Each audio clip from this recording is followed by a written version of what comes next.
Hello, everybody. Thank you for joining us today. My name is Soila. I'm the founding editor of the divorcemagazine.co.uk. And today it's very exciting because we have James Brown, who is going to be a regular feature on the Divorce Magazine. We've noticed that we need more male voices on the Divorce Magazine and actually people to give us stories and help for the men who are going through divorce. So this is an area that James will be working with us on, and because he's been through his own experiences, but I'll let James tell us about that.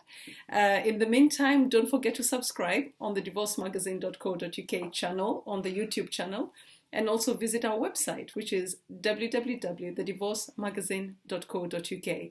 So here we have James. So hi, James. Hello, good evening to you and good morning from America. That's right. I'm just delighted to be here. It's a pleasure to have this conversation and obviously to be able to share my points of view, which are strange sometimes, about the men of divorce, but I welcome that opportunity to share with your readers my particular perspective and what has brought me here, if you will. Yes, and it's I mean, we met through Wendy Schuler, who's a regular contributor on the divorcemagazine.co.uk, who told me I should get in touch with James because you're doing your own work in the States to do with divorce, which you can tell us about in a little bit. I guess what we can do so that our readers can get to know you, because they'll see you quite often on the Divorce Magazine, is really to find out your story, James, your journey and where you are today. And also, if you can give any sort of advice for men who are going through divorce or who have been through divorce and they're still struggling with being comfortable in their new life, their new chapter. So let's start with your story, James. Well, let me start off. I think the best remedy for divorce for men and women is not to get one. To try to figure out how to deal with the issues that are impacting them. And you'll find, and I tell people this, that the same issues you face in your marriage or the same issues you will face in your divorce. You have to learn to figure out co-parenting. You have to learn how to deal with your finances. You have to learn how to be very palatable and communicate with your spouse. So nothing really changes except you're stuck in that hole that divorce creates, and that's being isolated from the intimacies that marriage and family relationships give you. You don't have that same level of intimacy. Yeah. But my story is interesting. I am very dedicated to my craft, and that is television production and creating television shows. And I found myself engulfed in this night and day 24/7. And so I found myself not consciously moving away from my family and my wife, but I was dedicated to such an extent that I forgot to think about the things that made us a family. I thought about the things that would bring us the rah, rah, rah when I became a big success. Mm-hmm. And those kinds of things tore away from the relationship that I had formed with my wife, and ultimately we ended up getting a divorce. Okay. And I learned right off the bat that I was alone. And every time I picked up a document that talked about divorce, it was always from the female perspective. That's true. And I went, wow, this is crazy. I said, men aren't necessarily the bad guys in this. Men aren't necessarily the perpetuators of this idea. I've got to get away from her. She's not good for me. I'm the best thing on the planet. So I started to investigate that whole process. And what I learned was I was correct, that there was very minimal amount of conversation that led to men and what their positions are through this whole process. I learned that men commit suicide, they lose their families, they lose their finances, and a whole host of things happen. And I found my friends trying to decide who to like the most after all of this was over with. And I had conversations with several of them, and I said, first of all, if you like my ex, continue to like her. If you like me, continue to like me and talk about how we can do things better. And that's the position that I was hoping that everyone would take. Mm-hmm. And the more and more I delved into this headache and heartache and backache of divorce, I found the more and more there was a need to, equalize voices, if you will, by creating a level of communication and resources to remedy some of the ills that take place. The system I thought was weird because, it's all about getting a lawyer, getting a divorce. Wow. Mediation was all about, well, we're going to make this palatable to you, but you're going to get a divorce. Nobody really talked about how we mend these ills, how we straighten out this process, how do we create a positive environment for a situation that tends to lead to disrupting families, children, or messed up tremendously by this whole thing. And so that has become my whole process with my television show, Divorce the Talk Show. The idea is to bring people like yourselves who are getting measurements every day on the people that are out there in the real world dealing with this and listening to those voices and doing something about making those voices prevalent in the idea that we can all do something about divorce. Yeah. I am at a point where my television show will be launching in the fall. The idea is that we will create resolution and solution for all aspects of divorce. Teach people how to have a better relationship, but also teach people how to have a better relationship even if they're facing divorce and or going through divorce. Yeah. So it's kind of where I'm at. I don't know if I'm defined by the fact that I've gone through a divorce or if I'm defined by the fact that I want to do something positive by it. But I think that what's good for me, if you will, is going to be good for many others.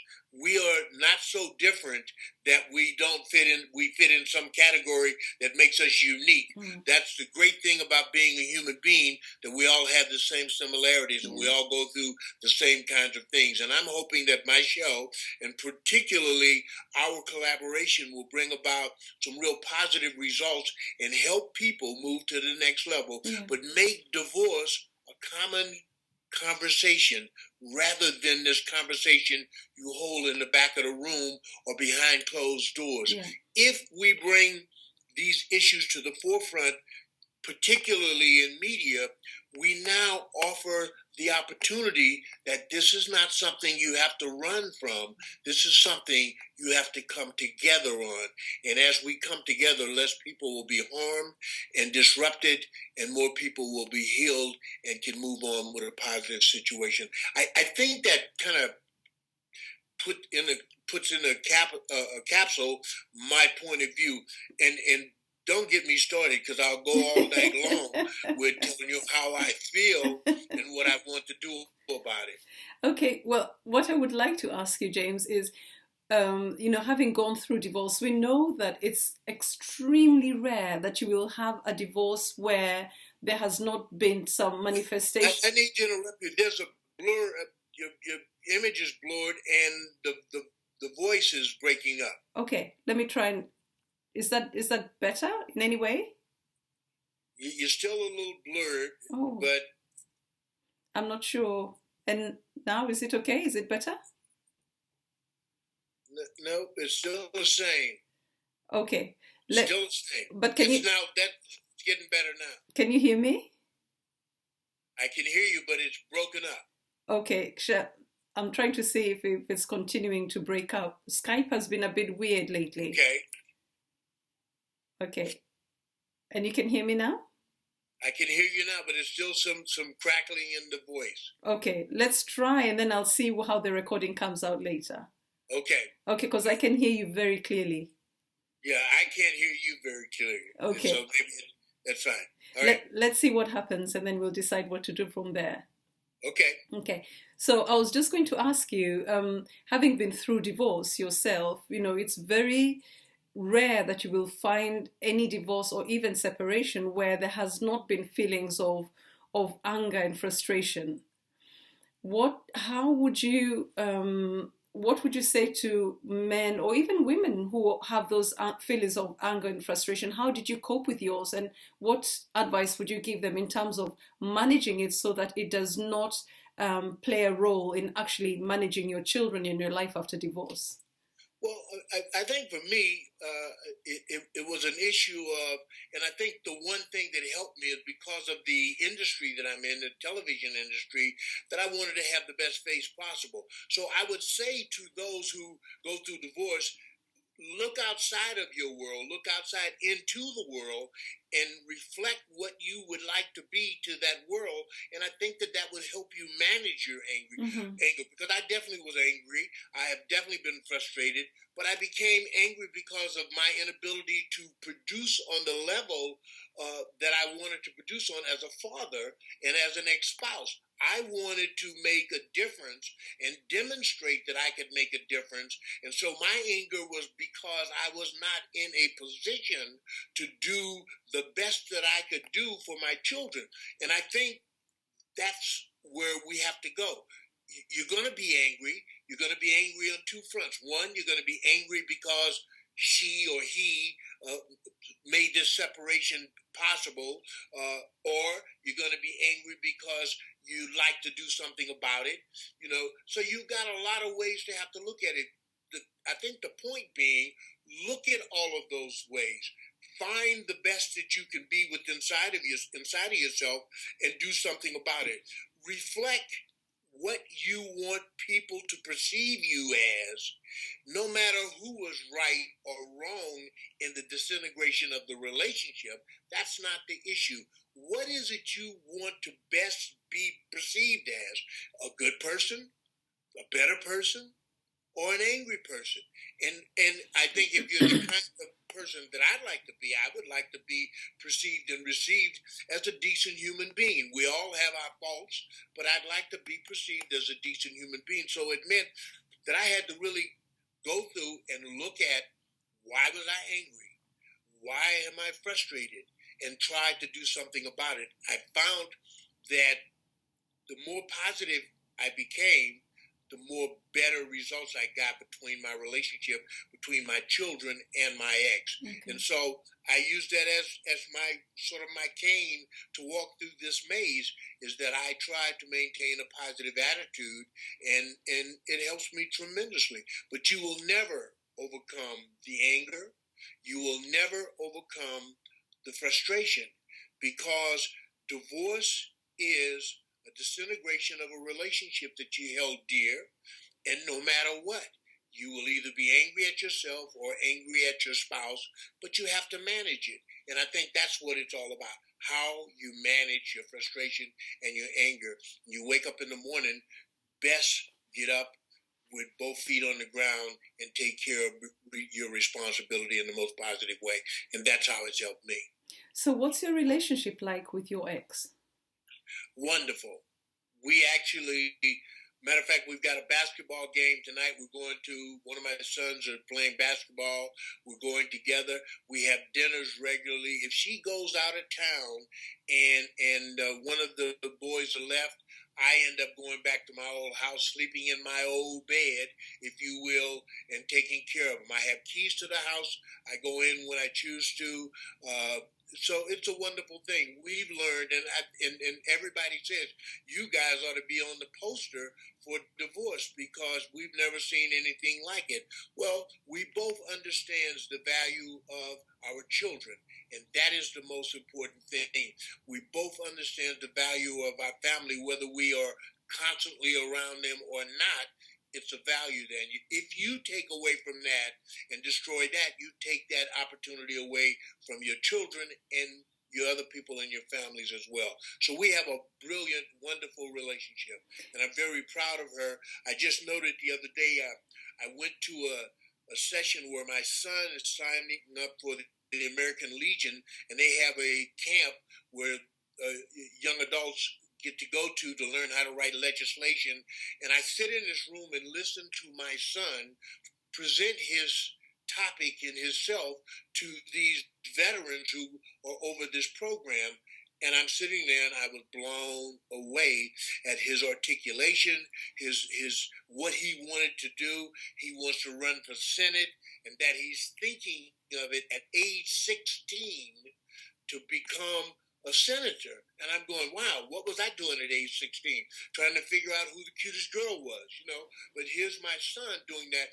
And I attributed that to my wife and to myself. And I wrote her a nice text. She was in Las Vegas at a basketball tournament with my other son, and I thanked her very much for what she's been and done for our children, because it is a twofold situation, yes, regardless to whether or not you get divorced. So I think we have a great relationship. You know, I tell her I'm coming back any day now, and she laughs, but I'm sure there's pain on her side, there's pain on my side, but we deal with it properly. I'm so glad you've mentioned the children, because I think that can be the driving force in actually getting as amicable a divorce as you can, because I have this huge thing, even on the divorce magazine.co.uk, it keeps going on there, which is very much about why fathers are important. I'm not saying mothers are not important, they are, but they're already there. And a lot of the times we learn that when you go through divorce, one of the relationships that is altered the most, I won't say completely suffers, because it depends on what situation, but that is altered the most, as soon as the dad moves out of the house, that relationship with the children it's altered, it's changed. And I think when we as moms, and even dads, when they realize just how vital they are in their children's lives, it can change the way that they deal with the rest of the divorce. I need to be in my child's life. I need to have their father in, their life. So I think that is really, I'm happy that you've talked about your role as a father and as keeping children in focus.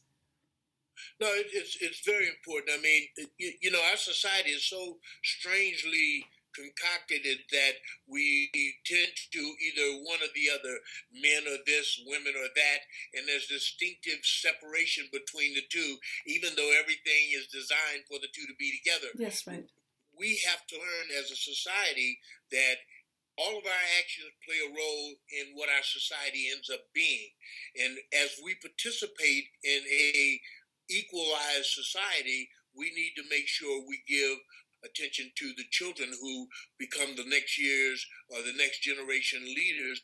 And we need to instill in them the idea that men and women are a team, mother and father is a team, children are part of that team, and we have to positively create a progressive process that mends these fences. Divorce is not going to go away. People will get married and they will break up. Life will continue as we know it. And if we continue to harbor this distinct fear of what divorce is, we will continue to harbor the idea that it will be a destructive process and not a positive one. We must learn to make the things that we encounter positive and not necessarily negative, and run from it. James, I'm looking so forward to hearing a lot more of you on not just me, I'm sure other people will be looking forward to hearing a lot more of you on the divorcemagazine.co.uk and on our YouTube channel as well. I think you have got a lot to offer. We've had many conversations, and I think one thing is for certain, that, the fact that when I launched the divorcemagazine.co.uk, it was very much about what you have just said. Divorce is not a dirty word. Divorce is something that happens, but it does not have to be something that defines you for the rest of your life, and especially that defines your children as they grow. Absolutely. Yeah. So we're looking forward to a lot more. We'll discuss what other topics we're going to deal with as we go. But in the meantime, welcome to the divorcemagazine.co.uk, and you need to tell us about your divorce, the talk show that's coming up, that's going to be launched in the fall, like you say in America, in autumn here. Well, we want it around the world, and we're working on that. We're actually talking with a group in Australia about the show as well. But it's going to be a fascinating show. My status at this point is we're developing some vignettes that will be distributed across America, and we're developing how the episodes will function. Part of this whole process is making a television show that is uniquely different than other television shows, that has drama, that has excitement, that has sadness, that has laughter, and points of interest and information, but more importantly, where people can come out of it with some idea of what they can do about their particular circumstances. Show is really my pet project. Attached to it is a number of other things. I have started writing another piece called Sorority Sisters, and doing a musical with another group on divorce as well. So we've got a whole pot filled, if you will, with things that are coming from this. But the key to this show is being able to accentuate the results once you take and make the right kinds of decisions. And that is going to be significantly valuable. It is not so much he was cheating, she was cheating, he misused the money. It is how you react to this, because for every failure, we must learn a better way to deal with things so that we can succeed. And I think divorce is that whole thing. And Divorce the Talk Show brings that to light. I'm not looking to make any one expert the greatest expert in the world.